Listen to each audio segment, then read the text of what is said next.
आज ये press conference बड़े भारी मन से और बेहद दुख के साथ करनी पड़ रही है। दिल्ली में जो कानून व्यवस्था की बहुत ज़्यादा बुरी हालत होती जा रही है और ख़ासकर पिछले 1-1.5 साल से दिल्ली में जो अपराध बढ़ते जा रहे हैं, कानून व्यवस्था चरमरा गई है, मर्डर्स बहुत होने लगे हैं, व्यापारियों को एक्सटॉर्शन के कॉल्स आ रहे हैं, चारों तरफ महिलाओं के साथ ईव टीजिंग के, बलात्कार के, गैंग रेप्स के, मर्डर के मामले बढ़ते जा रहे हैं। गैंग वॉर्स मतलब कई सालों के बाद गैंग वॉर दिल्ली में देखने को मिल रहे हैं। जिस किस्म के गैंग वॉर एक समय में 90s के दशक में बॉम्बे में देखने को मिलते थे, जब बॉम्बे में अंडरवर्ल्ड का बोलबाला था, उस तरह के गैंग वॉर और शूटआउट्स दिल्ली के अंदर देखने को मिल रहे हैं।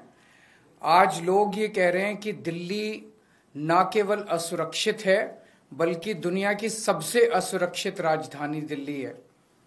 2022 में 501 मर्डर हुए, जो कि पिछले कुछ सालों में सबसे ज्यादा मर्डर्स हैं, और लगभग पिछले 3 महीने में जितने यमुना पार जितने गैंग वॉर हुए हैं उसमें 20 लोगों की जानें गई हैं। तो हालत बहुत ज्यादा खराब हो गई है। चारों तरफ लोग डर और दहशत की जिंदगी जी रहे हैं। आज से 10 साल पहले आप लोगों ने, दिल्ली के लोगों ने मुझे एक जिम्मेदारी दी थी। आपने कहा था केजरीवाल जी आप हमारे स्कूल ठीक करो। मैंने स्कूल ठीक कर दिए। आपने कहा था केजरीवाल जी आप हमारी बिजली ठीक करो। मैंने बिजली ठीक कर दी। आपने कहा था केजरीवाल जी आप हमारे अस्पताल, स्वास्थ्य सेवाएं ठीक करो। मैंने वो ठीक कर दी। आपने कहा था केजरीवाल जी आप हमारा पानी ठीक करो। कई पानी में चीजें ठीक की, कई चीजें चल रही हैं, लेकिन सुधार की ओर स्थिति बढ़ रही है। लेकिन दिल्ली के लोगों की सुरक्षा की जिम्मेदारी आपने केंद्र सरकार को दी थी, और केंद्र सरकार में ये सारी जिम्मेदारी केंद्रीय गृह मंत्री अमित शाह जी के ऊपर जाती है। अमित शाह जी की जिम्मेदारी है दिल्ली को सुरक्षित रखने की। अमित शाह जी की जिम्मेदारी है दिल्ली में कानून व्यवस्था को बनाए रखने की। लेकिन आज मुझे बेहद अफसोस के साथ कहना पड़ रहा है कि अमित शाह जी पूरी तरह से पिछले 10 साल में दिल्ली की कानून व्यवस्था बनाने में फेल हो गए हैं, और आज जो स्थिति है वो बहुत ही भयावह स्थिति पैदा हो गई है। लोग कह रहे हैं कि Delhi rape capital of the world है, कोई कह रहा है gangster capital of the world है, कोई कह रहा है सबसे खतरनाक कैपिटल है। ये सुन के अच्छा नहीं लगता। ये केवल बात दिल्ली की इमेज की नहीं है, ये बात लोगों की सुरक्षा से रिलेटेड है। आज सबसे ज्यादा 2 तबके के लोग डरे हुए हैं, महिलाएं और बिजनेसमैन। कल मैं नांगलोई गया। नांगलोई में कुछ दिन पहले रोशनलाल नाम के एक व्यक्ति जो दुकान चलाते हैं, उन्होंने 8 बजे सुबह दुकान खोली।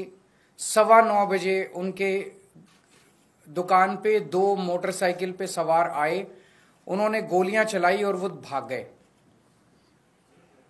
कल मैं उनसे मिलने के लिए गया था बस, और भारतीय जनता पार्टी के कार्यकर्ताओं ने मुझे उनकी दुकान तक नहीं जाने दिया, रास्ते में रोक लिया। रास्ते से वापस आना पड़ा मुझे। रोशनलाल जी ने अपना बेटा भेजा मुझे, मैं गाड़ी में बैठे बैठे मैंने उनके बेटे से मुलाकात की। मेरे को रोकने से क्या होगा?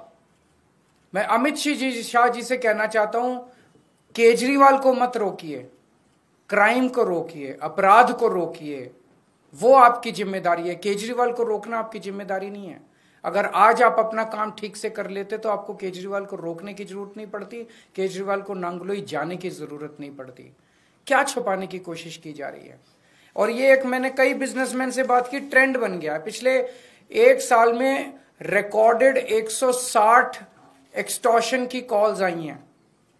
जिन लोगों ने, जब एक्सटॉर्शन की कॉल आती है किसी के पास, तो वो कहते हैं इतने इतने पैसे दे दे, नहीं तो तेरे फलाने फलाने को, घर के आदमी को मार देंगे, इसको किडनैप कर लेंगे, और अगर पुलिस को बताया तो देख लेना। 70-80% लोग तो रिपोर्ट ही नहीं करते पुलिस में, बताते ही नहीं है पुलिस को, डर के मारे, और वो पैसे दे देते हैं ताकि उनको सुरक्षित रहें। तो 160 कॉल तो पुलिस के रिकॉर्ड में है। पता नहीं कितनी कॉल्स ऐसी हैं जो लोगों को आ रही हैं और लोग बता नहीं रहे। तो हर रोज पता नहीं कितनी एक्सटॉर्शन कॉल्स दिल्ली के अंदर आ रही हैं। और ये एक्सटॉर्शन कॉल्स क्या हैं? एक व्यापारी को विदेश के नंबर से एक्सटॉर्शन कॉल आती है, उसको कहा जाता है कि इतने पैसे दे दे, नहीं तो तेरे को ये कर देंगे, वो कर देंगे। अगर वो नहीं सुनता तो थोड़े दिन के बाद फिर उसके दिखाने के लिए कि वो असुरक्षित है, उसकी दुकान के ऊपर कोई मोटरसाइकिल पे शूट आउट करने के लिए, गोली चलाने के लिए 2 लोगों को भेज दिया जाता है ताकि वो डर के मारे पैसे दे दे। ये इतनी आम बात हो गई है कि दिल्ली से बिजनेसमैन दिल्ली छोड़ छोड़ के आस पड़ोस के राज्यों में जा रहे हैं। बिजनेस करना दिल्ली के अंदर एक बहुत बड़ा गुनाह बनता जा रहा है। महिलाएं असुरक्षित हैं। महिलाओं को, छोटी छोटी बच्चियों के साथ उनकी किडनैपिंग करके उनको रेप कर दिया जाता है, उनको मर्डर कर दिया जाता है। ईव टीजिंग की, मनचलों की घटनाएं मेट्रो के अंदर और बस के अंदर सफर करना दूभर होता जा रहा है। और ये सारी घटनाएं घट रही हैं अमित शाह जी के घर के चंद किलोमीटर के अंदर। अमित शाह जी जो कि देश के गृह मंत्री हैं, दिल्ली सीधे उनके अंडर में आती है। दिल्ली की कानून व्यवस्था उनको मेंटेन करनी है।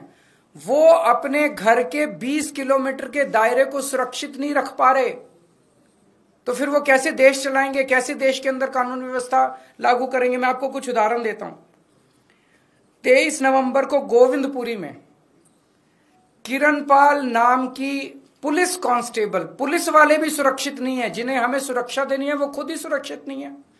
किरणपाल नाम की पुरुष है, किरणपाल नाम के 28 साल के पुलिस कांस्टेबल की चाकू गोद के हत्या कर दी गई, और ये महज अमित शाह जी के घर से 13 किलोमीटर दूर हुआ। 31 अक्टूबर को फर्श बाजार, वहां पे गैंग वॉर में 2 लोगों की मौत हो गई दिवाली वाली रात को, और ये महज 14.5 किलोमीटर, अमित शाह जी के घर से 14.5 किलोमीटर दूर हुआ। 21 अक्टूबर को करोल बाग में एक महिला को किडनैप करके रेप कर दिया गया, अमित शाह जी के घर से महज 9 किलोमीटर की दूरी पे।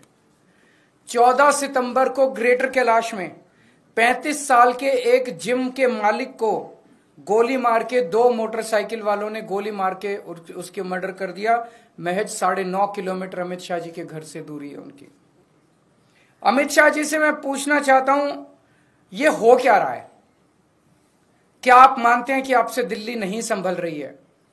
और दिल्ली के लोग अब सुरक्षा के लिए किसके पास जाएं? महिलाओं से पूछना चाहता हूं, मैं अपनी दिल्ली की मां, बहनें, बेटियां, उनसे सबसे पूछना चाहता हूं, क्या आप सुरक्षित महसूस करते हो अपने आप को जब घर से बाहर निकलते हो? लक्ष्मी नगर की महिलाएं, पटपड़गंज की महिलाएं, ग्रेटर कैलाश की महिलाएं, जनकपुरी की महिलाएं, कोई भी पूरे दिल्ली में कोई भी महिला अपने आप को सुरक्षित महसूस करती है? चाहे मेट्रो में जाएं, चाहे बस में जाएं, 7 बजे के बाद अगर बेटी घर ना लौटे तो माँ बाप को चिंता हो जाती है, पता नहीं सुरक्षित होगी कि नहीं होगी। ये हमारा शहर है और हमारे शहर के किसी भी कोने में हम खुद सुरक्षित महसूस नहीं कर रहे हैं।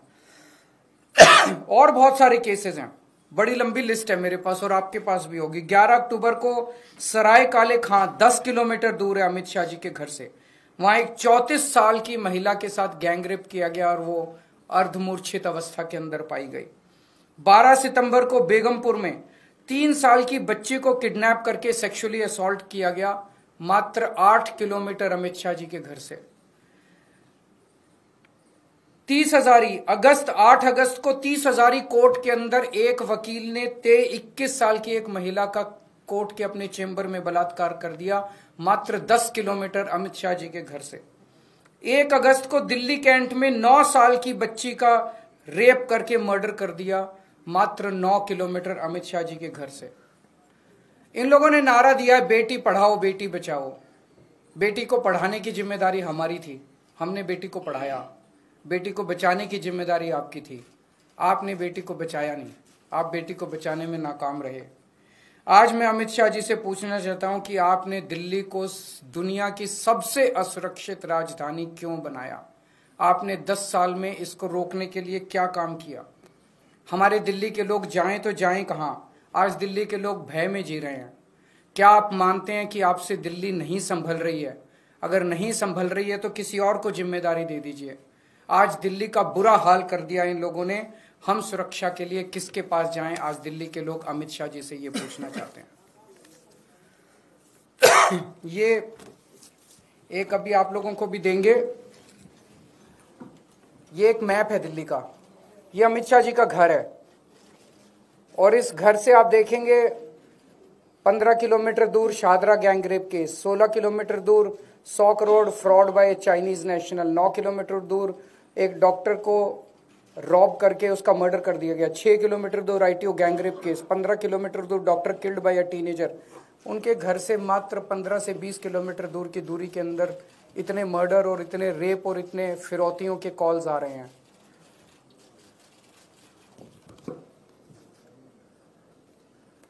Thank you. एक दो क्वेश्चंस अगर है तो। में आप गए तो आपकी गाड़ी को भी घेरा गया, सांसद मौजूद। मेरे को घेरने से क्या फायदा है? मैंने यही कहा कि केजरीवाल को क्यों रोक रहे हो, अपराध को रोको ना। मेरे को रोक के वो क्या छुपाना चाहते हैं? क्यों नहीं मेरे को जाने दिया, क्यों नहीं मेरे को उनसे मिलने दिया? सर कल पुलिस का भी बयान आया आपकी इस विजिट को लेकर। उन्होंने कहा कि एक मामला था जो सोशल मीडिया में हाईलाइट हुआ, 24 घंटे के अंदर हमने अपने पकड़ लिए थे, उनको सुरक्षा भी दे दी थी, उसके बावजूद ये एक ट्रेंड चल रहा है जो मैंने कहा, फिरौती की कॉल आती है, वो आदमी फिरौती नहीं देता तो एक शूट आउट करके उसको डराया जाता है। शूट आउट करने वाले लोग हायर्ड लोग होते हैं, किराए के लोग होते हैं। तो उसके यहाँ भी 2 लोग गए, 2 लोगों को पकड़ा, जिन्होंने गोलियां चलाई उनको पुलिस ने पकड़ा। वो दोनों लोग मुझे बताया गया वहां पे कि उन दोनों लोगों ने कहा है कि हमारे मालिक तो कोई और है। उस मालिक को क्यों नहीं पकड़ा गया? केस बंद कर दिया गया है। केस बंद कैसे कर दिया गया?